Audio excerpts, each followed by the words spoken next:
Now, I believe that we have some questions from the brother's mic on the left-hand side. Go ahead. Hello, Dr. Zakir Naik.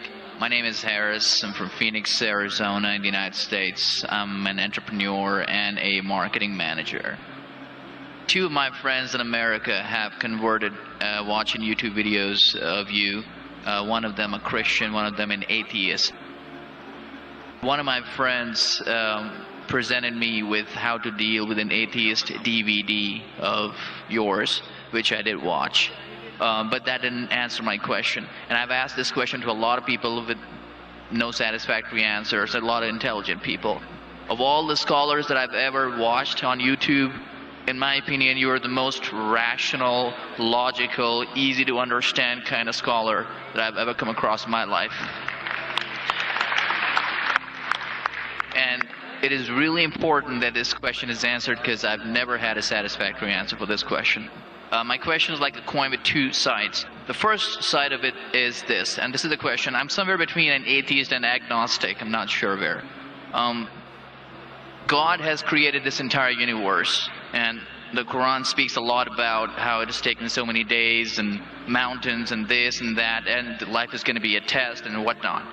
My question is, way before God decided to create this entire universe, before he decided to put human beings, before he decided to send Prophet Muhammad or Adam and Eve, way before he even planned about doing any of this, he knew the end result of it. He knows in the end he will be disappointed by certain people and he will throw them in hellfire. He knows they will be burning. He knows they'll be tortured, and that is when they'll be repenting for what they've done. Way before he created the entire universe, he knows the outcome is going to be bad. It may be good for certain people who are in heaven, but he knows that he can save those people from being in hell. Way before he even decided to go ahead with the creation. Yet he decides to go ahead with it, with all his godly logic. Why would he want to do that? The question, if I can just put it in this manner, how can God be so sadistic that he would actually go ahead with a plan which he knows is going to end up in that manner? That's the first side of the coin. The second side of the coin is, for some reason, if I believe that, okay, God is almighty and he understands everything is great, God is great. Why is God insisting in the Quran that look at the mountains, look at the protons, the electrons, this and that, everything is so synchronized, how amazing I am. Why is he forcing us to find his creation amazing when it is a piece of cake for God? I mean, he just had to say kun and it was done. Then why is it a big deal if God has made this entire universe which is so amazing? Because for God it's nothing. So I should not be really amazed at his creation. He can do much more than this. So I do not understand why he wants us to respect what he's done or find it amazing what he has done.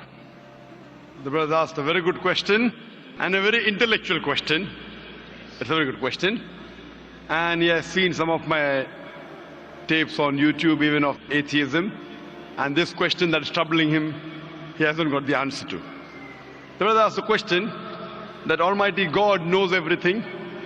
Before he created the heaven and the earth, before he created human being, before Prophet Muhammad came here, peace be upon him, he knew everything.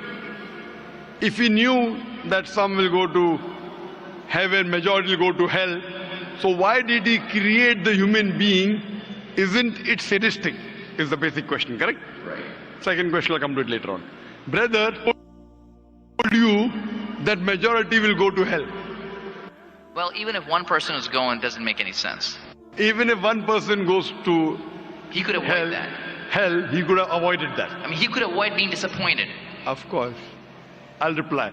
The brother said, even if one person goes to hell, it is as though God would be disappointed. God doesn't get disappointed ever. Now coming to your question, I started a school. And you may have heard Islamic International School. If a teacher takes an examination, if she is just, while she is giving the examination, she writes in the maths paper 2 plus 2 is equal to how much? The student in front of her or him, the teacher, writes 5. She can very well tell the student, change 5 to 4.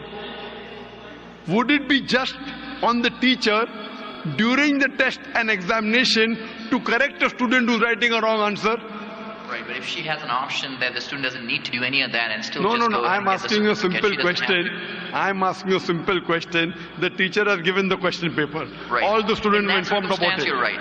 For that particular situation, For it's fine. that particular situation, the teacher can tell, dear student, change 5 to 4. What will the other students think about? Unjust. But God Correct. can be just at the same time. He can create a completely different condition. He doesn't have to go ahead with that situation. He's not bound by any situation. Brother is saying Almighty God can create something which is perfect and will not make mistake, correct? That Right. God has already done. He created the angels. God Right. created the angels. The angel never go against any commandment of God.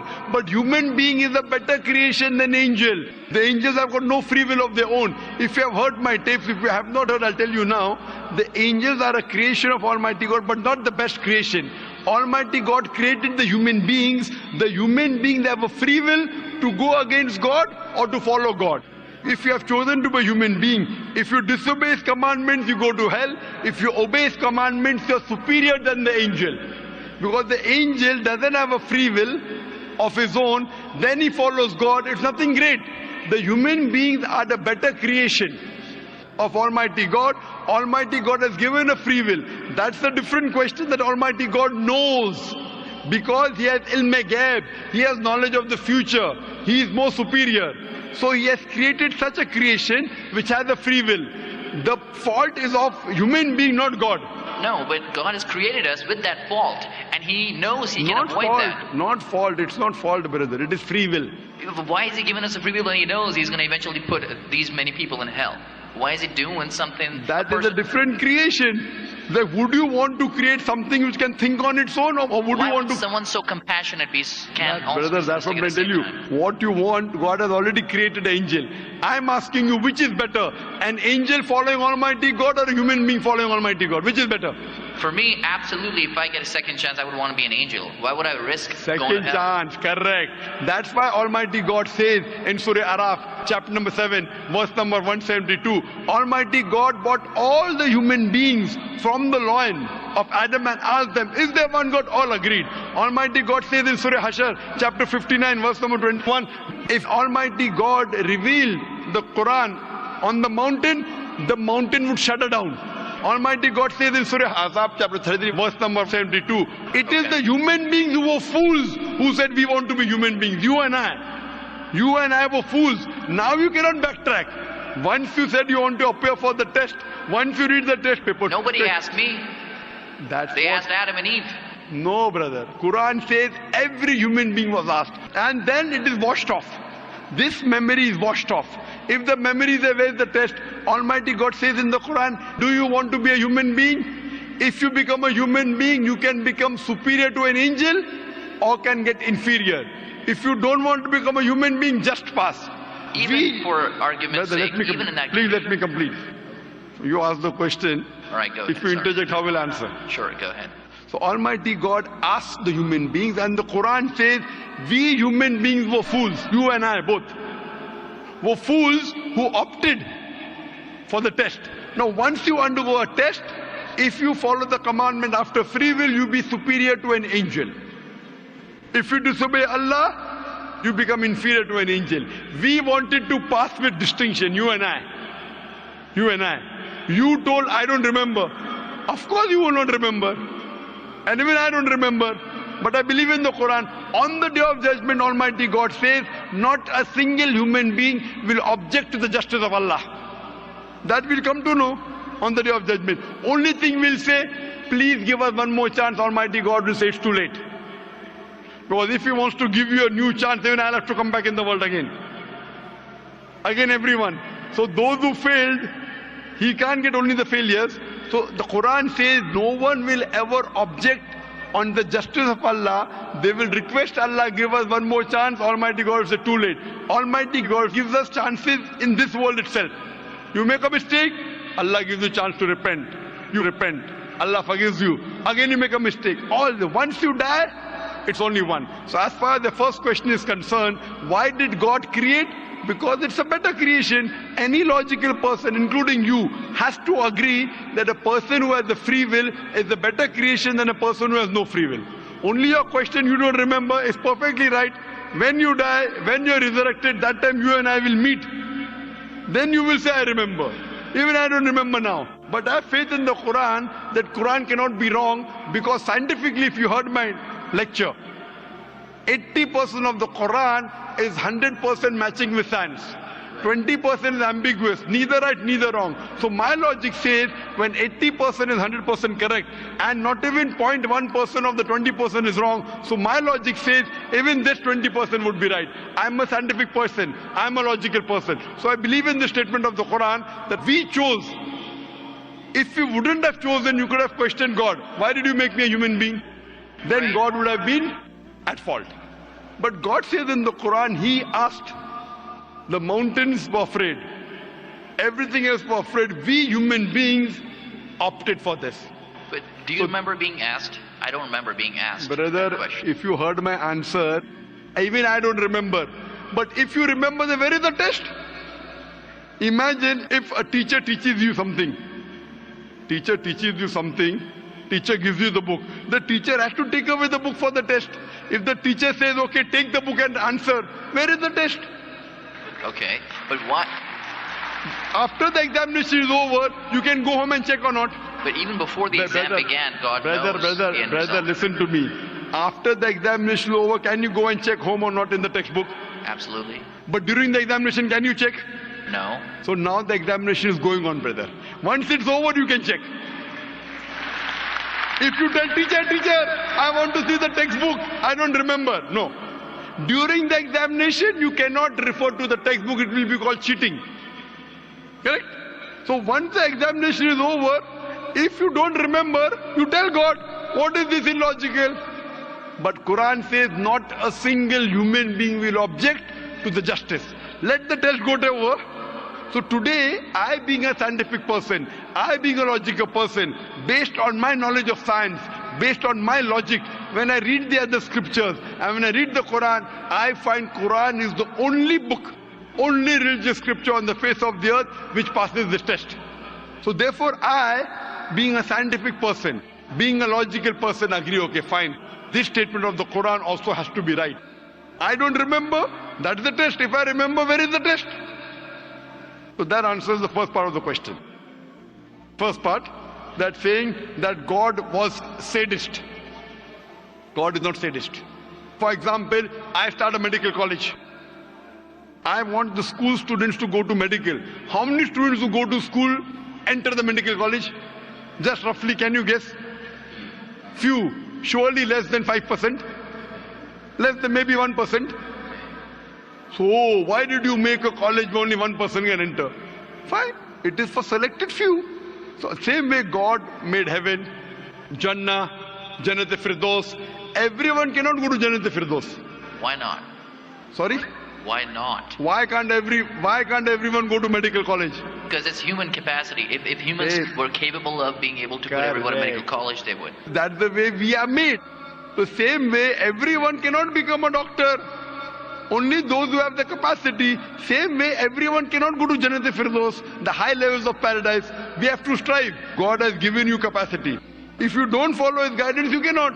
If you follow His guidance, to go to Jannah is very easy. If you are intelligent, it's very easy. If you are intelligent and if you are truthful to yourself. But if you are not truthful to yourself, even a non-intelligent man can go to Jannah. Only thing, you should be truthful. God has given you different options how to follow Him. Some people think they are smart. I tell them they're extra smart. If they were smart, they would see it is crystal clear, in black and white, that this is the word of God. You have to follow it.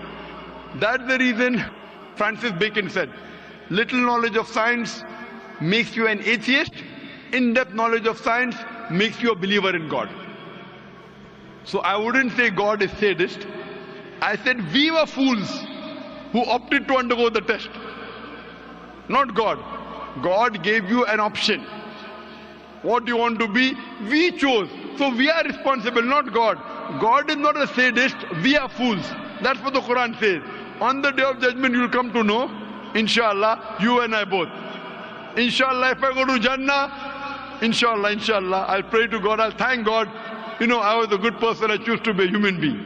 If you pass that, if you fail, then we will curse our own self. Hope that answers the question. The second part, Sorry, what was the second part? that even if I believe how almighty he is, how knowledgeable he is, why is he so bent on convincing us, look at the mountains, look at the electrons, look at the That's right. protons? The second part of the question was that why does Almighty God give references of the mountain that He's created this? For Him it is peanuts. So why is He talking? You know why is He saying? He's saying these peanut things, mountain, they would shudder. You human being who are superior, why don't you understand? Quran says in Surah Hashar chapter 59 verse number 21, had the Quran been revealed on the mountain would have fallen down to utter ruin. But to us human beings it makes no difference. He's giving these examples to show that these things which are so powerful, the mountains etc. which He has created, would have submitted their will. Why don't you human beings do? He's trying to give an example that we are fools. He's not trying to praise Himself. And whenever He asks us to praise Him, or when He says, we say Allahu Akbar, God is the greatest. Do you think it will change Allah? No. Whether you say 1,000 times Allahu Akbar or 1,000,000 times, He cannot become greater. He's already the greatest. The reason we say these things is because it is our human mentality, our human nature, that we follow the people who are famous, we follow the people who we praise. For example, your mother has a heart attack. There is an unknown person on the street who gives you the treatment. And you heard that the best heart specialist in the world is Dr. X. Now, will you follow Dr. X's advice or the person on the street who you don't know? Dr. X. Why? Because Dr. X is famous. People know him. He's the best in the world. So the reason in our salah, in our life, we say Allahu Akbar, Allah is the greatest, Allah is the most wise, Allah is the most intelligent. Why? If we say that, it doesn't benefit Allah. It benefits us. That if we praise Him, we follow Him. If we follow, we go to Jannah. To Allah, it makes no difference.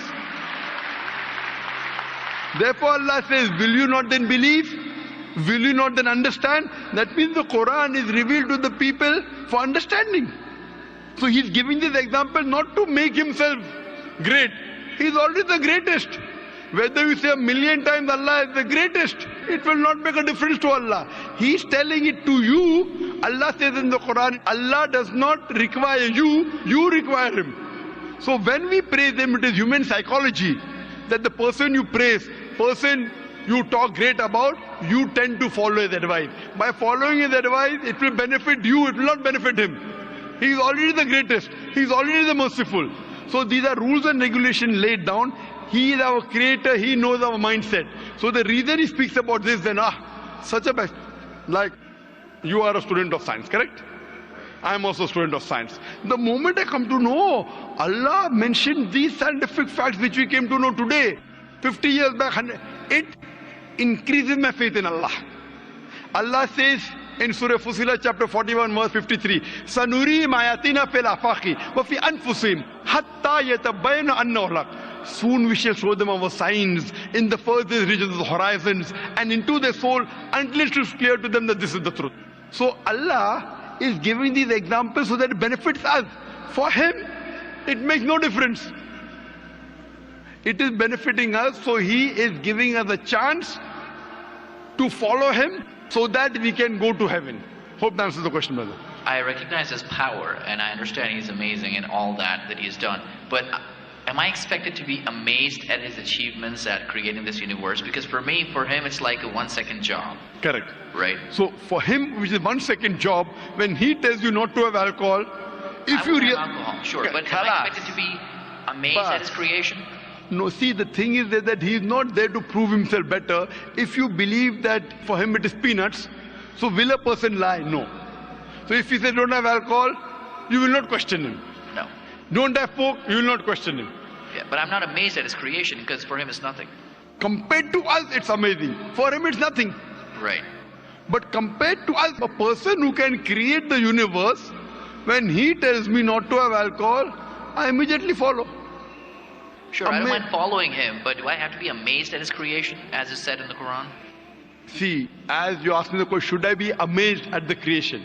Right. I would say, if I believe human being is a better creation, then yes, I'm amazed, and then I say, Alhamdulillah, he has made me better than that. So if I'm amazed, he made the mountains, he made the stars, he made the sun, but he made Zakir Naik also. He made a human being. And we are the best of creation. So he gives these examples so that we realize what benefit he has given to us. All the favors he has given to us. Talking about the science, talking about the protons, talking about the mountains. Finally he says, human beings are the best creation. So in comparison, we have to agree that our Creator has created this human body, the molecules, the DNA, the complex thing, which can never come by chance. So in this way, we are amazed at the creation of the human being. And then we submit to him. If you are not amazed, only by being amazed, we submit that he is our Creator, he is worth worshipping. No one else can do that. This is so that we worship him and we pass the test and we go to paradise. Hope that answers the question. If Bill Gates gives me $100, should I be amazed that he has given me that money? I believe that the question has been answered, and unfortunately we are very constricted for time. You are welcome to come back tomorrow, inshallah. As with all of the brothers and sisters, we have come to the end of tonight's session, so please a very big thank you. He said, if Bill Gates gives you $100, Should I be amazed? will you get amazed? Brother, the question is, why should Bill Gates give you $100?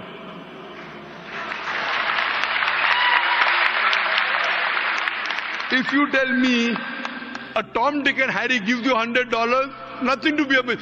Bill Gates gave me $100. It's something that he gave you. Why did he give you? Why not somebody else? Why? The question is, why did he give you is the question. Okay. If some Tom, Dick and Harry gives you, if a man on the street gave you $100, Bill Gates. Got it. You got it, no? Answer. Got it. I got that. So now you're convinced, huh? Yes, absolutely. That is the answer. So inshallah, I hope that we'll come closer to Islam. So I should not be amazed at the fact that he's given me the money. I should be amazed it's him who's giving the money. Alhamdulillah. Got it. So it was worth the time extending. Alhamdulillah.